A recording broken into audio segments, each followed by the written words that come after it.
শত শত যুবক দাঁড়িয়ে গেছে, সাথে কিছু বৃদ্ধ বাবাজিরাও দাঁড়িয়ে গেছে।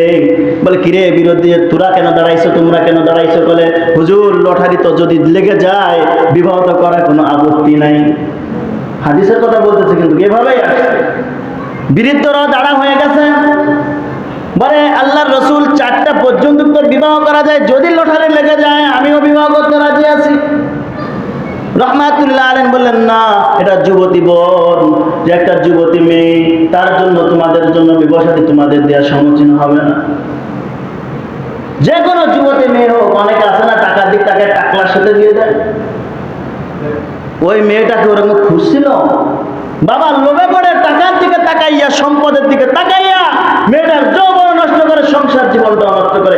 অনেক বাবা এভাবে আছে, টাকার দিকে তাকাইয়া মেয়ের দিকে তাকায় না। রহমাতুল্লাহ আলামিন বসে যাইতে বললেন, আদাব আসুন, বিরুদ্ধ বাবাজিদেরকে বসে যাইতে বললেন। এরপরে যুবকরা দাঁড়িয়ে থাকলো, 3টা প্রশ্ন করলো, 3টা শর্ত দিল, কেউ রাজি হয় না। কিন্তু মসজিদের কোণার মধ্যে ছোট্ট খাট্ট একটা কালো যুবক দাঁড়া হইয়া আছে। রহমাতুল্লাহ আলামিন ডাক দিয়ে বললেন, সাহাবী তুমি কেন দাঁড়িয়ে আছো? বলে আল্লাহর রাসূল, যে 3টা শর্ত দিয়েছেন 3টা শর্তই আমি পালন করতে রাজি আছি। অনেক বাবাজিরা আছে এখানে, সন্তান বিবাহের যোগ্য হয়ে গেল, বিবাহ শাদী দেয় না, আছে না নাই? অনেক আছে যে ছেলে কামাই শিখলো, এইমাত্র চাকরি ধরলো, 2-4-5 বছর যাক, এরপর বিবাহ শাদী দেবো, এভাবে চিন্তা করে কি করে না? এভাবে চিন্তাও করে। কিন্তু ওই ছেলে মোবাইল নিয়ে আর একজনের সাথে সম্পর্ক করে কথা বলে কি বলে না? টাকা নষ্ট করতেছে, আপনার সময় নষ্ট করতেছে, জীবন নষ্ট করতেছে, যৌবন নষ্ট করতেছে। এরপরেও দেখা যায় লাস্ট ফিনিশিং বিবাহ দেওয়ার পরও স্ত্রী নিয়ে সম্পর্ক ভালো থাকে না নাই? আছে না নাই? অনেক আছে। আল্লাহর নবী মুহাম্মদুর রাসূলুল্লাহ সাল্লাল্লাহু আলাইহি ওয়াসাল্লামের কাছে একটা মেয়ে আসছে, ওই মদিনার মধ্যে সবথেকে সুন্দরী একটা মেয়ে। সে বলতেছে, ইয়া রাসূলুল্লাহ, ইয়া হাবিবাল্লাহ, আমার বয়স হয়ে গেল, আমার তো এখনো বিবাহ শাদী হয় না। রহমাতুল্লিল আলামিন ডাক দিয়ে বলে, কি বলো, তোমার বিবাহ শাদী হয় না? তোমার থেকে তো এত সুন্দর মেয়ে মদিনার অলিতে গলিতে নাই। এত সুন্দর তুমি একটা মেয়ে, তোমার কেন বিবাহ শাদী হয় না? বলে আমি 3টা, যেই আসে আমি 3টা তাকে প্রশ্ন করি, 3টা প্রশ্নের উত্তর, 3টা সত্য দেই। এই সত্যওয়ালা যুবক আমি পাই না, আমার বিবাহ শাদীও হয় না, আমাকে একটু বিবাহের ব্যবস্থা করে দেন। কথাগুলি শুনবেন, যাদের মেয়ে আছে তাদের জন্য এটা গুরুত্বপূর্ণ। ওই মেয়ে মদিনার মধ্যে, ওই শহরের মধ্যে সবথেকে সুন্দর চেহারাওয়ালা মহিলা মেয়ে, যুবতী মেয়ে। রহমাতুল্লাহ আলাইহি বলেন, আচ্ছা ঠিক আছে, তুমি আগামীকাল মসজিদের মধ্যে এসো, মসজিদের পাশে এসো, আমি সাহাবা একরামগণ যখন আসে তাদেরকে জিজ্ঞাসা করব, যার সাথে পারবো তাকে সাথে তোমার বিয়ে দেবো। ওই মহিলাও বলছে, যুবতী বোনও বলছে, আমার যদি কালো হয়, আমার 3টা শর্ত যদি মেনে নেয়, আমি তাকে বিবাহ করতে রাজি।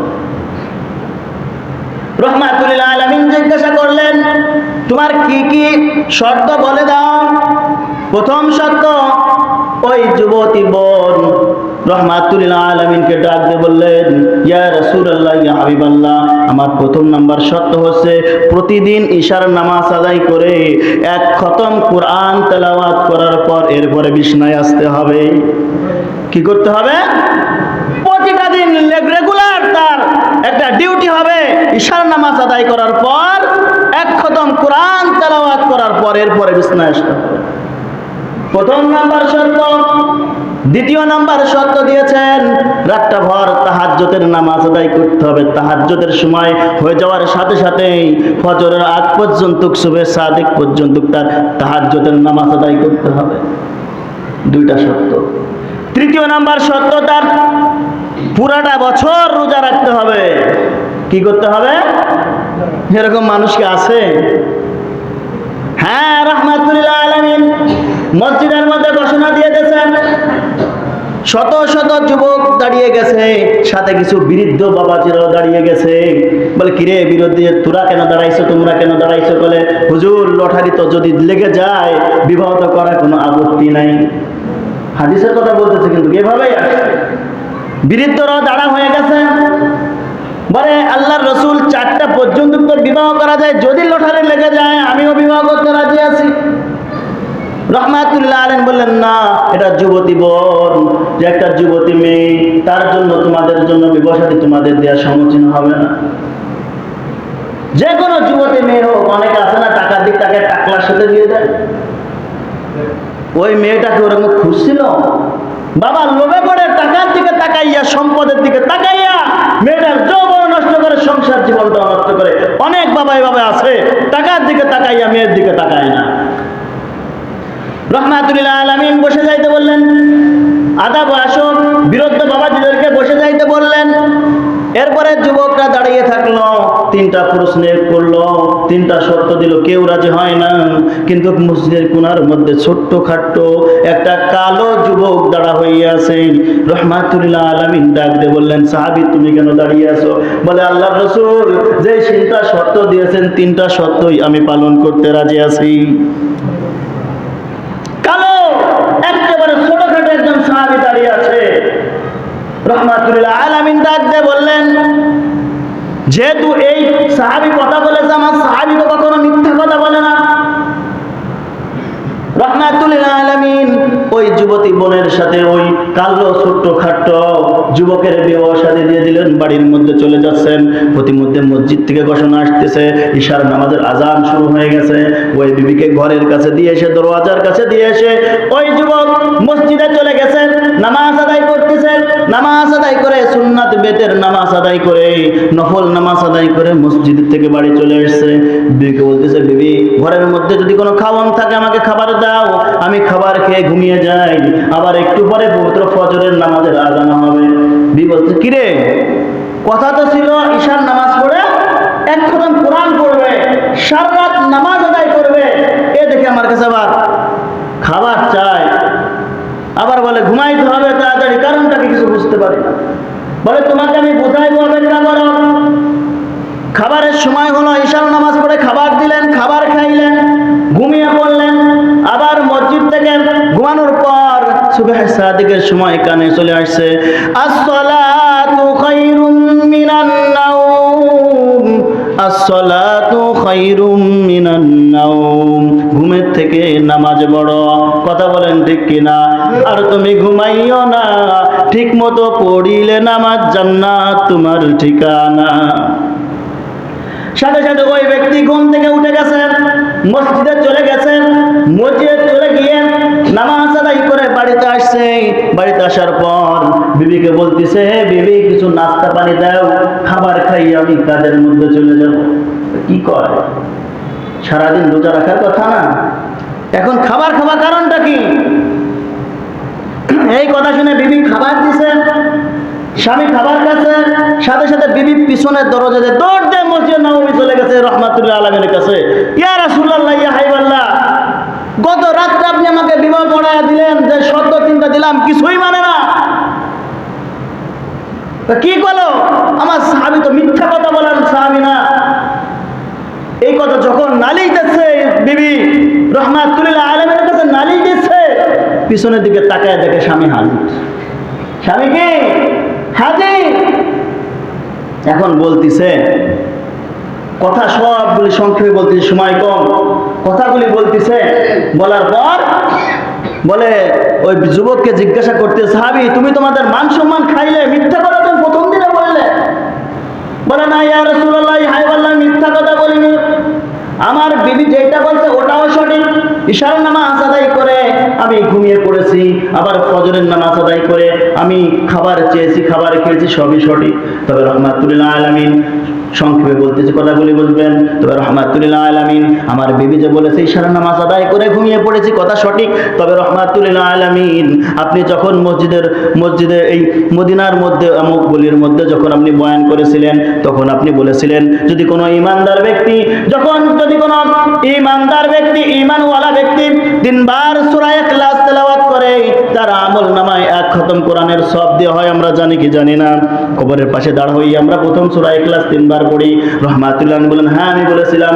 ইয়া রাসূলুল্লাহ, ইয়া হাবিবাল্লাহ, আমি নামাজ আদায় করে সূরা ইখলাস 3 বার তেলাওয়াত করে আমি বিছনার মধ্যে গিয়েছি, তার আমল নামায় খতম হয় নাই?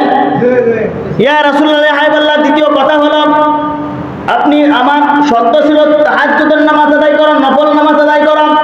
ইয়া রাসূলুল্লাহ হাবিবাল্লাহ, আমি মসজিদে নববীর মধ্যে আপনি একদিন ঘোষণা দিয়েছিলেন যে ব্যক্তি ঈশার নামাজ জামাতের সাথে আদায় করে এবং ঘুমাইয়া যাওয়ার পর যখন পবিত্র ফজরের নামাজ জামাতের সাথে আদায় করে, সারা রাত তার আমল নামার মধ্যে নফল নামাজের সব দেওয়া হয় না?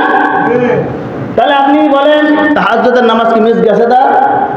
গেছে মিস তো যায় নাই। ইয়া রাসূলুল্লাহ, আমার 3 নাম্বার কথাটা শুনেন। আপনি বলেছিলেন যে আমার ঈমানদার বান্দারা যখন একটা নেক আমল করে তাকে একটা নেক আমলের বদৌলতে তাকে 10টা নেক আমল দেওয়া হয়। কয়টা? 10টা। রমজান মাসের রোজা কয়টা? 3টা ভাগে রহমত, মাগফিরাত, নাজাত। রহমতের 10টা, মাগফিরাতের 10টা, নাজাতের 10টা। 30 কে কত হয়? 300 হয় কি হয় না? বাকি থাকলো কয়দিন? 65 দিন বাকি থাকলো কি থাকলো না? ইয়া রাসূলুল্লাহ ইয়া হাবিবাল্লাহ, আপনি বলেছেন শাওয়াল মাসে যে 6টা রোজা রাখবে। কয়টা? 6টা রোজা রাখবে। তারপর 1 বছরের রোজার কাফারা আদায় হয়ে যাবে। 6 10 কে 60টি। তাহলে 360টি হয়েছে কি হয় নাই? ইয়া রাসূলুল্লাহ ইয়া হাবিবাল্লাহ, আপনার ঘোষণা অনুযায়ী 5টা দিন আছে যে রোজা রাখা মুসলমানদের জন্য হারাম। কি? মুসলমানদের জন্য কয়দিন রোজা রাখা হারাম? একথা পরে বলবো, আজ না। 5 দিন। আপনারাই বলেন 360 দিন হয়েছে কি হয় নাই রোজা রাখার সব? তাহলে রাহমাতুল্লাহ আলাইহি, আমাকে যে আপনি রোজা রাখতে বলতেছেন, হারাম 5 দিন কি রোজা রাখবো? ওই সাহাবী বলতেছে হারাম 5 দিন কি রোজা রাখবো? রাখা তো যাবে না। এজন্য রাহমাতুল্লাহ, আমি তো রোজা রাখি নাই। আমার বিবি যে 3টা শর্ত দিয়েছিল, ইয়া রাসূলুল্লাহ ইয়া হাবিবাল্লাহ, আমি তো আদায় করে নিয়েছি। রাহমাতুল্লাহ আলামিন ওই ব্যক্তিকে বললেন, ওই যুবতী বোনকে বললেন, হ্যাঁ যুবতী বোন, তোমার জীবন ধন্য হয়ে গেছে। হাসরের ময়দানে তুমি তোমার স্বামীকে নিয়ে দাঁড়া হইবা। শুধু তাই নয়, তোমার স্ত্রীকে নিয়ে তুমি জান্নাতের মধ্যেও একই সাথে থাকবা। মুসলমান বাবা যারা আমার, এখন আমরা তালাশ করি টাকাওয়ালা, নামাজ নাই, রোজা নাই, সুদের টাকা কারবার লাগাইছে এমন যুবক, আমরা এমন বাবাজিদেরকে আমরা তালাশ করি। বিদেশ যখন বিবাহের বয়স হয়েছে, ওই সন্তানকে বিদেশ পাঠাইয়া দেশে 10 বছর 15 বছর রেখে এসেছে।